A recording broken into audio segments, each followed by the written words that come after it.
Hello and welcome to Biz Buzz with Bruno, and Happy New Year. This is our first podcast of the year 2023, brought to you by Mads Theater. And today I have a lovely, charming, and talented guest in our studio. Say hello to Sarah Ross from Madison Contemporary Dance Theater. Hi, thank you for coming today. Thank you for having me. I'm happy to be here. Absolutely.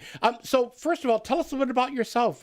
Who are you and where are you from and what's your backstory? Okay. Well, I grew up in southern Minnesota, moved here with my husband about 15 years ago. I always loved art growing up, and I actually majored in art. But while in college, I found the love for dance, and I was in Minneapolis, and I hadn't really thought of it as a career, and I found so many wonderful opportunities, and I really fell in love with it. So I set aside the art for a little bit and decided to focus on dance. And then when I moved to Madison, I started teaching dance at a studio. I taught at the Stoughton Center for the Performing Arts for 4 years. And then when I had my first child, Hunter, I switched to teaching in Monona because we live in Monona. So at a step above dance. And I have 2 kiddos. So my Hunter is 11 and my Dylan is 8. And I danced out here and taught, and then I was commuting to dance with the Brewers. At the time, the Brewers had a dance team. So that's what I did when I first moved out here, which was great to meet people and meet other dancers. And I was carpooling with dancer Ashley. And after 2 years, we decided that we wanted to start something of our own, something in town, so that we wouldn't have to commute to Milwaukee. And we wanted to do a contemporary company, and she stayed with me for the first 2 years and then moved away, but I've continued with the company. So we started it back in 2010, and been working with it ever since. So. And tell me a little bit about the company itself. Is this a company with a core of dancers? Is it a teaching academy? What is the purpose? Yeah. We know what the purpose is, to be fabulous. But tell me about the company itself. Yeah, so it's a group of dancers. We audition dancers. In 2018, we became a nonprofit, and we started raising more funds and being able to pay our artists, which is really exciting. And we really are working towards more support for them. And we usually have around 20 performers, 18 to 20. This past season, we have had 18 contemporary dancers and then 5 street style dancers. So our group has been partnering with a street styles group for the past 2 years. So we do lots of performances. We perform in theaters, we perform in local parks, and we also do outreach classes. So we do classes in community centers, and we also started our own group now where kids can come into the studio to take class, and there's no cost for their families. So that's the other part. So beyond having, this performing company, we also really want to support children in our community to help them be able to dance and their families to experience dance. So we do a lot of performance in parks and things like that where people can come and see things for free. And that's what makes it unique from other dance companies that are in town. Usually it's a professional core of people, and they perform like at the Overture Center. They have their own little space to do it. But yours has a lot more outreach, it seems to me. Yeah. I mean, I think a lot of companies have some outreach, but, we really are out, in the performing on the sidewalks and the parks and all over the place. And, we do also do theaters, perform in theaters, but part of our mission is really just to bring arts opportunities to people in an accessible way.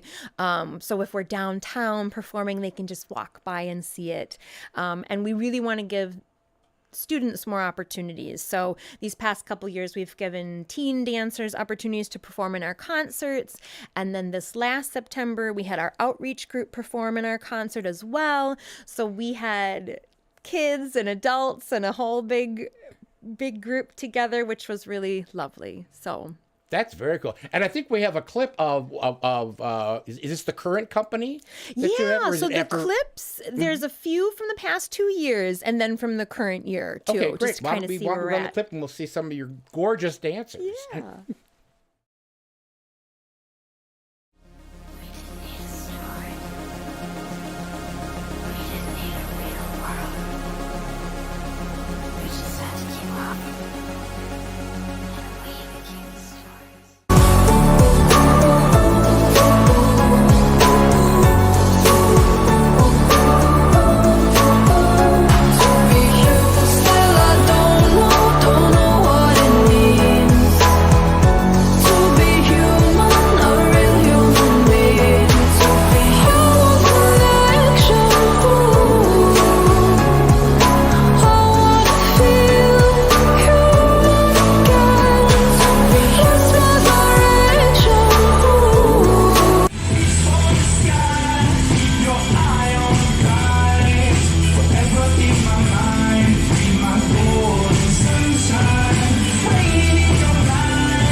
That's astonishing. Those pictures of your dancers are wonderful. Who's your photographer? Kat Stinnen.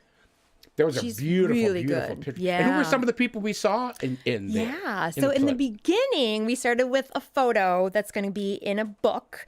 I wrote a fairy tale called The Root Children. We turned it into a concert. And so we first saw a photo, and then you saw some performing. We did a film of the story. And then this past year, we put the story on stage.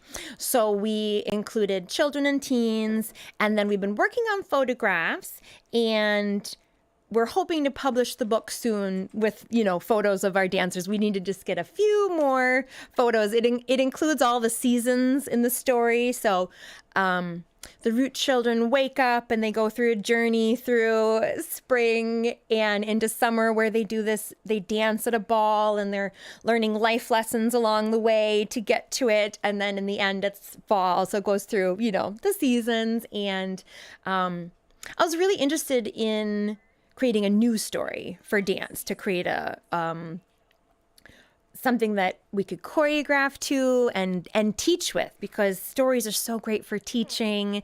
And I love fairy tales, and I thought I would do something with kind of that whimsy fairy tale, but then a little bit of life lessons. So the lessons are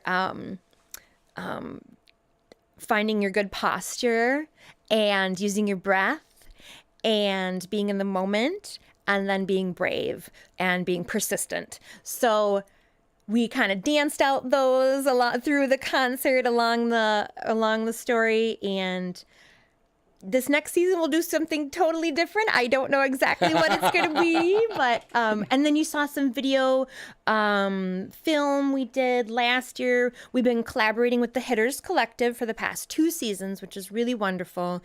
And who are they? So they are a street styles dance group, and they're led by Papa Kobina Brewu, and they represent pop and lock, break dancing, crumping, hip hop, all sorts of different styles. So we call it street styles to encompass that. And it's just been so great to learn from each other and create together, and the audience has loved it. So they really enjoy the contemporary and then the street styles. We have some pieces we do together, and then we have some pieces we do separately. So some will be just contemporary and some are just street styles. And it's really fun because I think it brings a lot of unique energy to the performances. And your collaboration is wonderful, too. You get that give and take of things that you really, different styles and different personalities. And we learn so much from each other. I think that's the biggest thing, is just all the dancers. I'm inspired by all of the artists that come out. And I think that makes a huge difference for me as a teacher. I'm always excited to go teach because I'm always with all these young, wonderful, all ages of people. But I get to work with this really passionate young group of dancers that bring so much and their backgrounds. And we like to take turns teaching in rehearsal, and we also offer our company members opportunities to set choreography. And we do bring in a few guests, but a lot of the choreography is set by the company members and myself, and they love that. They love that opportunity to create work as well, and that also gives them an experience to create on a professional group. And are all your company members local like to the Madison area, or do you have some that actually come in from... We definitely have some that commute now. I have several dancers who drive an hour to an hour and a half. We do have quite a few that are right in the area as well. So, yeah, I guess you just go where the dance is, That's right. And you've got something coming up really soon now. Tell us a bit about the performance that you have coming up in Verona. Yes. So Dance Festival for a Cause is going to be January 14th and 15th at the Verona High School Theater. And this was something I wanted to do to bring different dance groups together, to give student dancers an opportunity to perform, to take classes with professional teachers, and to also have a networking fair. So we're bringing in some dance services, professional groups, and several college dance departments so that the dancers can meet people and look at future ideas and just, be inspired. And then beyond all of that, the the whole event is a fundraiser for our outreach program where we go to community centers, neighborhood centers, libraries, and teach. We also started our own outreach group where we bring kiddos into the studio, and they are now training year round, and they have performances and costumes and everything. So they are really getting a chance to experience dance training, and we want to broaden that, and we want to help other dance studios and companies to be able to offer their own outreach program if possible. I would like to show them how I do it, or offer one of my dancers to come and teach at their location at no cost to them. So I think the hope is that we can really make a change in arts access in our community. So I'm excited for a great weekend together, but it's the beginning of a bigger mission to broaden that. And it's also open and free to the public, right? It sure is. So as an audience member, you can come in. Our networking fair is starting at noon, both Saturday and Sunday. And then our performances start at 1. They're going to run about 1 to 4 or 4:30 each day. And you can come anytime. The performances will run the entire time. They'll just keep going. Professional groups will perform intermixed with the dance studios, student groups. And the nice thing is you can come for an hour and head out. It's great for people with kids. You can come at any point. You could stay the whole time if you'd like to. Come the next day again if you want. So my question is going to be, if this is free to the public, which is really wonderful, how are you making money for this? Where's the money coming from since it is a benefit, right? Right. Yes. So we are going to be getting donations at the event. So be very grateful for, any amount of donations. We'll have some fun ways to do that and to be able to see your impact at the event. And then the dance studio participants pay a small fee to perform, which covers their master classes, it covers the theater, and it covers the adjudicators. So they're going to get some video notes with feedback about their material and their technique to uplift them and get them excited about the rest of their season. So donations and then the fees from the dance studios. That's a great idea. And has this ever been done before? Is this your first time? This is our first time. So it's a huge learning experience and really exciting and lots to do. But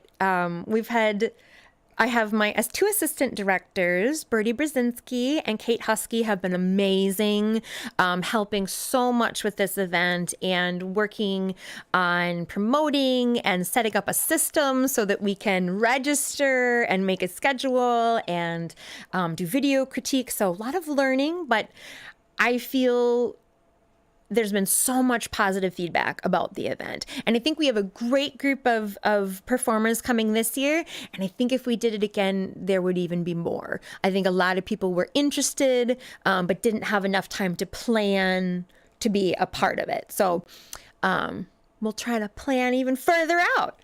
And the whole event takes place in the theater at Verona. Yes. So the networking fair, oh my gosh, the whole school is amazing. That new school. Yeah, it's like a whole city. It is. It's like a college campus. Yeah. It's if I had to go back to high school, I would have to have a golf cart just to go from room to class to class. Right. The place is enormous. Well, and I did want to say for guests who want to come and watch, when you arrive at the high school, you're going to drive all the way to the back, because the theater's on the back of the high school. And you're going to want to park in lot E and then enter through door 10. But I'll have that on our website too. But, as long as you get around to the back of the building, you'll be able to find it. So. Perfect. And what is the website again, just so we can get that out there for people who are listening who can't see it? MadisonContemporaryDance.com. And that has all the information for all your upcoming shows and how to contact you and all for the upcoming festival? Yeah, definitely. That's great. Yeah. So you were talking a little bit about places that you perform in. Yeah. Obviously, you do a lot of outdoor stuff, but I'm obviously not this time of year unless you're doing a ski festival with dance. Our season goes usually from April to September. So we tend to do a lot of our bulk of our performing during that part of the year. When it gets into the school year, majority of my dancers are also dance teachers, and they get their weekends all booked up with their teaching and taking their kids to competitions and things of that nature. So this festival is something we're doing kind of off season. We're just having a couple rehearsals to prepare for it, and we'll have auditions for our next year. My next question was, came to my head. How do people get involved? Do they audition? Do they have to send in, a dance tape, or do they have to do it in person? What's the process for somebody who wants to become a core member of your company? Yes. So on March 12th, we will have an open audition where people can come in. We will have both contemporary dancers and street style dancers audition. They will be learning a different combination, and then they will be performing that for us as well as some improv or freestyle. And then we choose the next company group and start with rehearsals only a couple weeks after that in April. So, Great. And they can go on the website. There's just a little application you fill out, and then you just show up the day of. You get a number. We have a great time. I don't want people to feel stressed. It's just, we dance together. We have a great class, and then you go home, and then you'll get an email either way. So, yeah. So do you find that some of your core dancers obviously must have some other disciplines that they've gone through? They've taken ballet, they've probably taken jazz, they've probably taken tap, and they kind of like hit into the contemporary dance. And I'm curious. I want to know what makes it contemporary dance. Yeah. In your people always say it's contemporary, and it's like, well, right. Okay, so it's contemporary. What makes it different from ballet or from jazz or tap or any other kind of discipline? I feel like you're taking the base of all those disciplines and then you're abstracting it. You're bringing it together with no rules. So you might have modern and then ballet, and then there's, some isolations in there. And I think it's really fascinating and so much fun to bring all those different things together and create. And I think there's so many different ways to do contemporary dance. But one of my favorites is just kind of no rules, so you can just create, and different people have very different visions of it. So different choreographers, the work looks unique, and we enjoy that our concerts always have quite a few different voices, choreographic voices. And I think that makes it interesting for the audience too. So when you choreograph, do you choreograph for the talent that you have, or do you come up with the piece first and then try to fit your talent to the piece, or is that a combination? That's so interesting. I think it's both. I think it depends on the piece. A lot of times with this company, we have to be prepared to set work fairly quickly. We only rehearse on Sundays, so we work really hard on those days. But, we do have time to work out things with the dancers. I think luckily, most of the choreographers know all the dancers, so they know the strengths. And we definitely, try to highlight people's, unique beauties and strengths and talents. Sometimes, when I'm hired to go out and set choreography, sometimes I just have to bring that choreography, but I usually get a video of the dancers ahead of time just to, so that I can bring something that's right for them. And what do you see in the future for Madison Contemporary Dance? What's your vision for the next couple of years? Right, yeah. Well, I want to broaden our audience and increase the funding for our artists, and then grow that outreach program so that we can really, make a difference in our community. And I would love to see it continue to grow. I think we've had a lot of growth since 2020, even though that was a really hard time. I think, we did a lot of stuff on Zoom, and but we worked hard, and it's really grown. So I've been really grateful to be able to pay the dancers even through those seasons when we didn't have much of any income. So, and increase, working towards that to support them, support their time. So if somebody won the $1 billion lottery, a perfect thing to do would be to like donate some money to your company. Yes, definitely. What a very wonderful thing to do for 2023. Because I guess nobody won the last one, so who knows? Oh my. And we do get some grant support, which is lovely, which I work to apply for. Mm-hmm. And then we're going to continue to work on getting business sponsors and more individual donations and things of that nature. So Right. Is there anything else that we haven't covered that you would like to share with the audience today? I guess I would just encourage people to come out, to the show on the 14th or 15th, or a show in the summer, and enjoy and say hi. And a lot of times, even in the summer, we have opportunities for kiddos to get out on stage and dance after the event. So it's always very family friendly, and I'm looking forward to it. Perfect. Wonderful. I'm so happy to meet you, and I'm so glad to find out a little about your company. I think it's a great idea, especially getting kids interested, because they have all this energy and all this stuff that they want to do, and I think dance is a really great outlet for them. I do too. Wonderful. So thank you so much for coming in today. So Good luck with much. your Good luck with your upcoming shows, and I look forward to seeing it live in person. Yes, someday. wonderful. Great, wonderful. Thank you. Thanks for joining us, and we'll see you in a couple weeks.